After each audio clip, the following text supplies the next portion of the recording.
जय श्री कृष्ण। आप सभी को माघ मास शुक्ल पक्ष एकादशी की ढेरों शुभकामनाएं। प्रिय दर्शकों, आज के इस वीडियो में हम बात करेंगे माघ मास के शुक्ल पक्ष की एकादशी की। क्या इस एकादशी का नाम है? इस एकादशी का व्रत कब किया जाएगा? किस दिन व्रत करना उत्तम रहेगा? सूर्य के मुख से एकादशी कब है? चावल नहीं खाने का नियम आपको कब पालन करना है? भद्रा है या नहीं है? इस एकादशी की पूजा कैसे करनी चाहिए? इस एकादशी की महिमा क्या है? क्यों ये एकादशी महत्वपूर्ण है? इस एकादशी का पारण कब किया जाना चाहिए? कैसे करना चाहिए? ये एकादशी जो आप करेंगे, इसमें आहार क्या लेना है? भोजन कब करना है? एक वक्त का भोजन करना चाहिए या केवल फल आहार लेना चाहिए? नियम क्या कहते हैं? तो संपूर्ण जानकारी आने वाली माघ शुक्ला एकादशी के विषय में आपको इस वीडियो में प्रदान की जाएगी। आपसे निवेदन है कि वीडियो यदि थोड़ा सा भी उपयोगी लगे तो कृपया उसे एक बार लाइक अवश्य कर दीजिएगा, और ये शास्त्रीय जानकारी का वीडियो है तो जितना हो सके शेयर कीजिएगा, जिससे कि सभी लोगों तक सही जानकारी पहुंच सके। अपने व्रत की सफलता के लिए और भगवान नारायण का आशीर्वाद प्राप्त करने के लिए कमेंट बॉक्स में अवश्य लिखिएगा जय श्री हरि या ओम नमो भगवते वासुदेवाय। आप देख रहे हैं देवभूमि ज्योतिष संस्थान का YouTube चैनल देवभूमि धार्मिक। हम यहाँ पर सभी व्रत और त्योहारों की सही शास्त्रीय जानकारी प्रदान करते हैं। ज्योतिष शास्त्र और पंचांग के आधार पर आपको बताते हैं कौन सी तिथि कब है, व्रत आदि कब करना है, क्या विधि है, क्या नियम है और क्या गलती नहीं करनी है। यदि आप सभी व्रत और त्योहारों की सही शास्त्रीय जानकारी पाते रहना चाहते हैं तो कृपया चैनल को सब्सक्राइब कीजिए और बेल आइकन को प्रेस कीजिए। जब आप चैनल का सब्सक्राइब बटन दबाएंगे तो वहाँ एक घंटी का निशान बना हुआ आएगा, उसको अवश्य दबाइएगा, तभी आपको हमारे सारे वीडियो प्राप्त होंगे, अन्यथा जानकारी छूट जाएगी। आइए प्रिय दर्शकों, जानकारी आरंभ करते हैं। बात करते हैं आने वाली एकादशी की। प्रिय भक्तों, माघ मास चल रहा है और माघ मास की जो शुक्ल पक्ष की एकादशी होती है उसका नाम होता है जया एकादशी। यह एकादशी मनुष्य का कल्याण करने वाली है। शास्त्र कहते हैं कि माघ मास की इस एकादशी पर जो गंगा स्नान करता है या यमुना जी में स्नान करता है और जो त्रिवेणी संगम पर स्नान करता है, उसको अत्यंत पुण्य की प्राप्ति होती है। इस दिन पर किया जाने वाला यह स्नान बड़ा कल्याणकारी होता है। जो मनुष्य माघ मास की जया एकादशी का व्रत संकल्पित होकर करे और विधि विधान से उसका पारण करे तो उसके सभी पाप नष्ट हो जाते हैं। यह मनुष्य अपने जीवन में सदा विजय प्राप्त करता है। ये जय दिलाने वाली है, विजय दिलाने वाली है। तो यदि आपके जीवन में किसी भी प्रकार की परेशानी चल रही हो, चाहे आर्थिक परेशानी हो, सामाजिक परेशानी हो, किसी से साथ दुश्मनी हो रखी हो, आप केवल और केवल इस एकादशी का विधि विधान से संकल्प करते हुए व्रत पूजन कीजिएगा, आपको सफलता प्राप्त होगी। प्रश्न उठता है कि ये एकादशी हमें क्यों करनी चाहिए? प्रिय दर्शकों, माघ शुक्ला जो एकादशी है ना, ये आपके जीवन के संकटों को दूर करने वाली है। शास्त्र कहते हैं कि माघ का महीना अपने आप में बड़ा ही पवित्र और बहुत अधिक पुण्य देने वाला है। इसीलिए माघ स्नान बड़ा कल्याणकारी होता है। जब माघ स्नान और माघ महीने की महिमा इतनी है तो उस महीने में आने वाली तिथि की महिमा अपने आप ही कई गुना अधिक बढ़ जाती है। और फिर ये जो एकादशी है, ये माघ शुक्ला एकादशी है, तो माघ शुक्ला एकादशी के विषय में शास्त्र कहते हैं कि इस एकादशी का व्रत करने से मनुष्य के सभी पापों का नाश होता है। मनुष्य विधि विधान से व्रत करके अपने पितरों को भी तार सकता है। यदि आप इस दिन अपने पितरों के निमित्त जल तर्पण करते हैं, गीता के 7वें अध्याय का श्रवण करते हैं, तो इससे आपके पितृ तृप्त होते हैं। इस एकादशी के दिन आपको पितरों को तिल युक्त जल से तर्पण करना चाहिए। ये एकादशी आपके पितरों को मुक्ति दिलाने वाली है और आपके सभी पापों का नाश करने वाली है। प्रश्न उठता है कि अब ये एकादशी हमें करनी कैसे चाहिए, इसके नियम क्या हैं? महत्व को आपने जाना, क्योंकि महत्व इतना अधिक है जितना मैं वर्णन करूं कम रहेगा। कम शब्दों में यही कि ये आपके जीवन को संवार देगी अगर आपने विधि विधान से इसका व्रत किया, पूजन किया तो। अब इसके नियम की बात करते हैं कि हमें ये करना कैसे चाहिए। प्रिय दर्शकों, जया एकादशी के व्रत के जो नियम हैं वो दशमी तिथि से आरंभ होते हैं, अर्थात व्रत के एक दिन पूर्व ही इसके नियम आरंभ हो जाते हैं। और एकादशी के दिन आप व्रत धारण करेंगे और अगले दिन व्रत का पारण करेंगे। इस प्रकार से जो एकादशी का व्रत है ये केवल एक व्रत नहीं होता, ये एक त्रिदिवसीय विधान होता है, अर्थात 3 दिन का विधान होता है, जिसके नियम व्रत के एक दिन पूर्व अर्थात दशमी तिथि से आरंभ हो जाते हैं। और फिर व्रत वाला दिन आता है जिस दिन आप विधि विधान से व्रत करते हैं और उसके अगले दिन व्रत का पारण करते हैं। बात करते हैं कि आपने व्रत करना कैसे है, इसके नियम क्या रहेंगे जो आपको एक दिन पहले आरंभ करने हैं। तो व्रत के एक दिन पूर्व ही आपको अन्न का त्याग कर देना चाहिए और केवल एक वक्त का ही अन्न ग्रहण करना चाहिए, अर्थात दशमी तिथि को ही अन्न ग्रहण करना चाहिए, ऐसा शास्त्र कहते हैं। रात्रि काल में अन्न ग्रहण नहीं करना चाहिए। ये एक बड़ा नियम है, अगर आपसे इसका पालन हो पाए तो अवश्य कीजिएगा। यदि किसी की शारीरिक स्थिति ऐसी नहीं है या किसी का स्वास्थ्य इतना अच्छा नहीं रहता तो आप आहार 2 वक्त भी ले सकते हैं। नियम कहता है कि 1 वक्त का आहार अधिक उत्तम रहता है। दशमी तिथि को आपको कुछ वस्तुओं का त्याग करना है, जैसे कि मसूर की दाल का त्याग कहा गया है। मसूर की दाल आपको दशमी तिथि को छोड़ देनी है, दशमी तिथि को भी ग्रहण नहीं करनी है, एकादशी और द्वादशी में भी ग्रहण नहीं करनी है। इसी प्रकार से जो लोग मांस मदिरा का सेवन करते हैं और एकादशी का व्रत भी करते हैं तो वो ध्यान रखें कि आप दशमी तिथि को ही मांस मदिरा का सेवन छोड़ देंगे। ऐसा नहीं कि आज तो आप खूब खाएं पिएं और कल आप व्रत कर लें। व्रत के एक दिन पूर्व ही आपको इन सब को त्याग देना चाहिए। जो लोग लहसुन प्याज का प्रयोग करते हैं उन्हें भी व्रत के एक दिन पहले ये त्याग देने चाहिए। जो माताएं बहनें बाल धोना चाहती हैं, सर धोना चाहती हैं, वो भी दशमी तिथि को अर्थात व्रत के एक दिन पूर्व ही बाल धो लें, क्योंकि एकादशी के दिन बाल नहीं धोए जाते हैं और द्वादशी के दिन भी बाल नहीं धोए जाते हैं। ये शास्त्रीय विधान है जो पुराणों में लिखा है। इन 2 दिनों पर महिलाओं को सर नहीं धोना चाहिए। प्रश्न उठता है कि अगर मान लो कुछ ऐसी इमरजेंसी आ जाए जिसमें बाल धोने आवश्यक हो तो क्या करें। तो उस अवस्था में साबुन, शैम्पू आदि का प्रयोग नहीं करना, केवल पानी से बालों को धो लीजिएगा और उसमें भी एक सावधानी बरतिएगा। जिस जल से आप बाल धोने वाले हैं उस जल में थोड़ा सा कच्चा दूध मिला लीजिएगा, बिना उबला दूध मिला लीजिएगा, चाहे वो 2 बूंद ही डालिए, थोड़ा सा दूध डालिए और उससे बाल धोइएगा। इससे दोष मिट जाता है। प्रथम तो बाल धोने नहीं होते। अगर कोई ऐसी इमरजेंसी आ जाए जो पूजा पाठ के लिए आपको बाल धोने पड़े तो आप कच्चा दूध डाल के और फिर आप उन बालों को धो सकते हैं। साबुन, शैम्पू आदि का प्रयोग वर्जित होगा। और ब्रह्मचर्य का नियम भी आपने इसी दिन से आरंभ कर देना है। ब्रह्मचर्य धारण कर लेना है, अर्थात दशमी तिथि से हम ब्रह्मचर्य आरंभ करेंगे और ये एकादशी व्रत के साथ साथ द्वादशी पारण तक आपको निभाना होगा।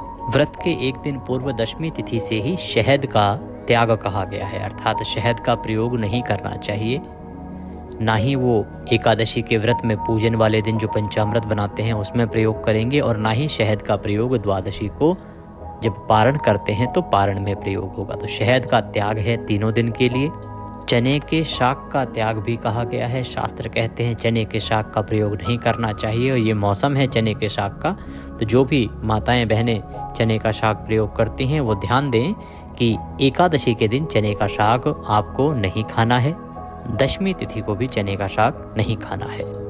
कांसे के पात्र का प्रयोग भी त्याज कहा गया है कि आप दशमी तिथि को ही कांसे के पात्र को त्याग देंगे, एकादशी को भी प्रयोग नहीं करेंगे, द्वादशी को भी प्रयोग नहीं करेंगे। जो माताएं बहनें भाई बंधु भगवान को भोग लगाने के लिए भी यदि प्रयोग करते हैं तो वो भी ध्यान दें कि कांसे का पात्र जो है वो 3 दिन प्रयोग में नहीं लेना है। इन सभी नियमों का पालन करते हुए दशमी तिथि का दिन व्यतीत कीजिए। जो पूजा पाठ की सामग्री है जो आपके घर में उपलब्ध ना हो तो वह की सामान आप बाजार से ले आइए और एकादशी के दिन सुबह सूर्योदय से पहले उठ जाइए। सूर्योदय से पहले उठ के स्नान आदि करके स्वच्छ वस्त्र धारण करके फिर हम पूजन करेंगे। ध्यान दीजिएगा, इस दिन का जो एकादशी के दिन का स्नान है बड़ा महत्वपूर्ण है। ये स्नान यदि गंगा, यमुना या संगम में किया जाए तो अत्यंत पुण्यदायी है। जो लोग घर पर स्नान कर रहे हैं वो भी यदि जल में थोड़ा सा गंगाजल और काले तिल डाल के स्नान करें तो वह अधिक उत्तम रहेगा। विशेष बात पर ध्यान दीजिएगा कि एकादशी के व्रत वाले दिन जो मंजन है या दातुन आदि है इसका प्रयोग वर्जित कहा गया है, क्योंकि फूल पत्ती आदि तोड़नी नहीं होती इसलिए दातुन नहीं करनी, और मंजन आदि का प्रयोग इसलिए नहीं करना क्योंकि मंजन या टूथपेस्ट जो भी आप करते हैं उसमें नमक या केमिकल आता है और ये दोनों ही आपके व्रत को खंडित करते हैं। ऐसी अवस्था में यदि आपके पास व्रत वाला मंजन है तो वो आप प्रयोग कर सकते हैं। अगर आपके पास नहीं है और आप जानना चाहते हैं कि कहाँ से कैसे प्राप्त हो सकता है तो स्क्रीन पर नंबर आएगा 900 से, उस पर व्हाट्सएप के माध्यम से पूछ सकते हैं या कमेंट बॉक्स में लिख के भी पूछ सकते हैं। तो इस प्रकार से एकादशी के दिन उठ के स्नान आदि करके स्वच्छ वस्त्र धारण कीजिए और फिर अब हम भगवान का पूजन करेंगे। ध्यान दीजिएगा कि भगवान भास्कर को जल अवश्य देना है, सूर्य देव को जल अवश्य देना है। मैंने आपको एक वीडियो अपलोड किया है कि प्रतिदिन की पूजा में या जो भी पूजा पाठ करते हैं उसमें 5 नियम कौन से हैं जिनके बिना आपका पूजा पाठ सफल नहीं होता है। उन 5 नियमों का ध्यान रखिए।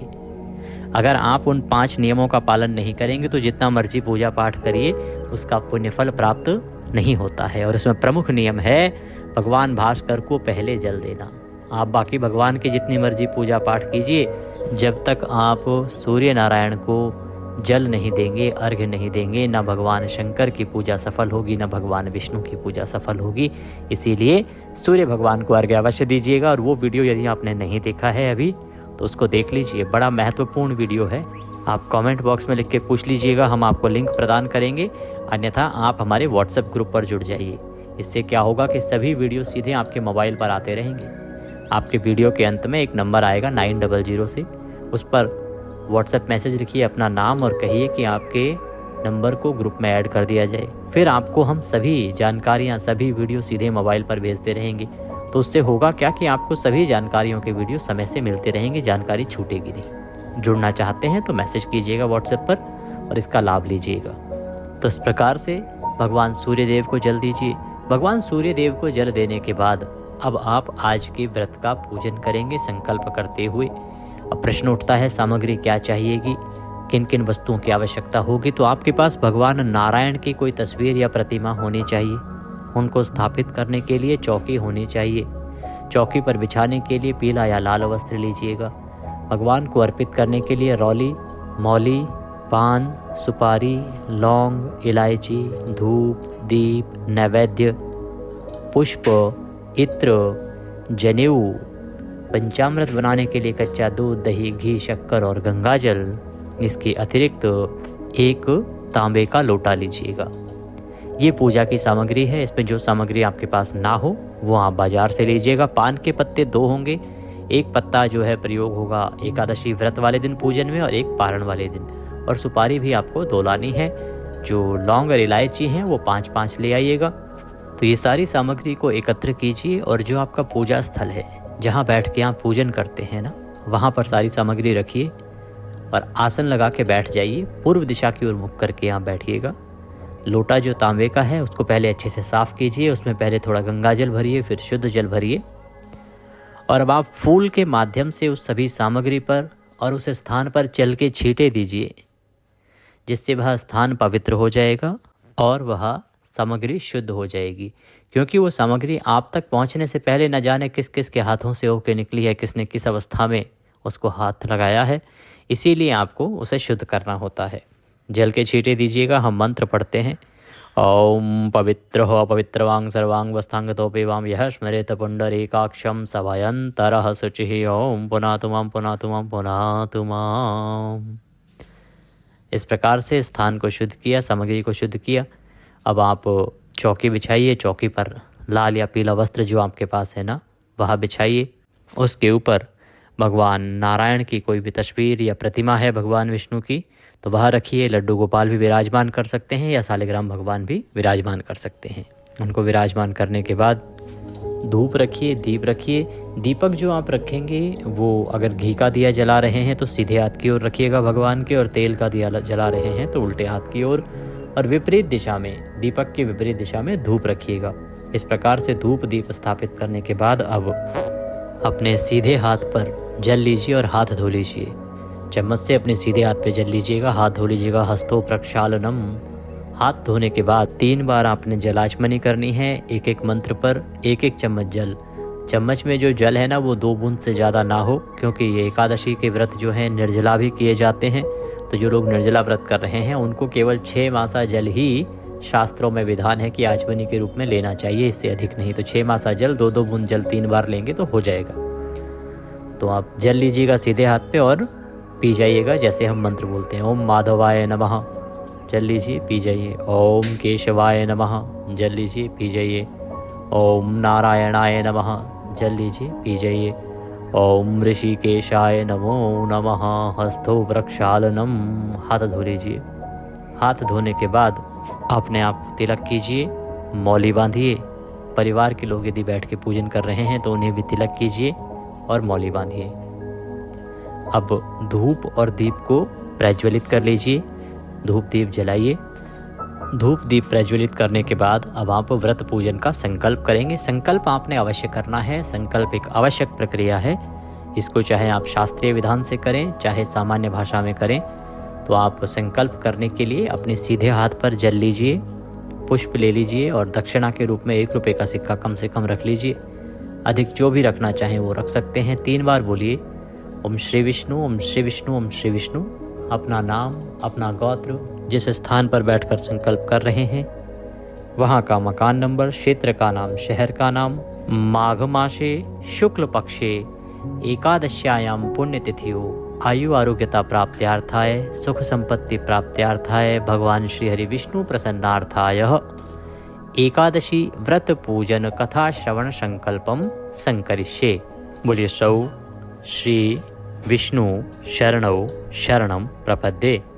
और यह संकल्प आप भगवान के चरणों में अर्पित कर दीजिए। इस प्रकार से संकल्प करना है। संकल्प करने के बाद अब आप भगवान का पूजन करेंगे। पूजन की विधि जो है वो विस्तृत है, इसीलिए मैं आपको पूजा की विधि का वीडियो अलग से बना दूंगा। यहाँ अभी हम केवल एकादशी के नियम, कैसे व्रत आदि करना है, जो महत्वपूर्ण जानकारियाँ अन्य हैं वो मैं आपको बताता हूँ। तो इस प्रकार से संकल्प करके फिर विधि विधान से पूजन कीजिएगा।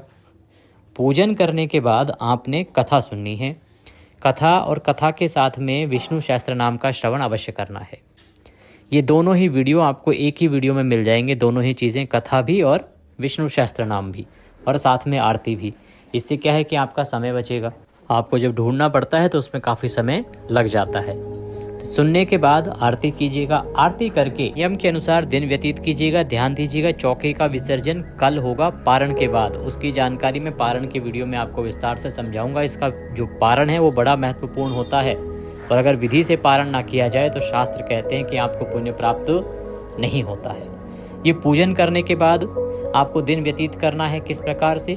किसी के साथ अहित नहीं करना, किसी का बुरा नहीं करना, मन में किसी के प्रति वैर भाव नहीं रखना, बुरे विचार नहीं लाने, शांति के साथ ब्रह्मचर्य का पालन करते हुए और सात्विकता के साथ दिन को व्यतीत कीजिए। क्योंकि घर में नारायण विराजमान हैं, भगवान विराजमान हैं, तो किसी प्रकार का कलह कलेश आदि नहीं होना चाहिए।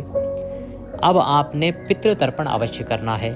भगवान की पूजा के बाद पितृ तर्पण अवश्य करना है। पितृ तर्पण कैसे होगा? एक लोटा लीजिए तांबे का, उसमें पहले थोड़ा गंगा जल भरिए, फिर शुद्ध जल भरिए, थोड़े से काले तिल, 1 पत्ता तुलसी का डालिए, कुशा है तो कुशा डालिए, आसन लगाइए, दक्षिण दिशा की ओर मुख करके बैठ जाइए, लोटे को सामने रखिए और गीता के 7वें अध्याय का श्रवण कीजिए। गीता का 7वां अध्याय मैं अपलोड कर दूंगा, और अगर आपको कभी ना मिले तो आप लिखा करें यूट्यूब पे गीता का 7वां अध्याय बाय देवभूमि। आपको हमारे सारे वीडियो गीता के अध्याय के मिल जाएंगे। अध्याय सुनिएगा। अध्याय सुन के उसका पुण्य अपने पितरों को अर्पित कीजिएगा। लोटा हाथ में उठाइए, संकल्प कीजिए कि प्रभु मैंने ये जो गीता का 7वां अध्याय सुना है, इसका पुण्य मैं अपने पितरों को अर्पित करता हूँ। ये पुण्य मेरे पितरों को प्राप्त हो और वो तृप्त हो, तृप्त हो, तृप्त हो। इस प्रकार से संकल्प करें। फिर उस जल से तर्पण करें।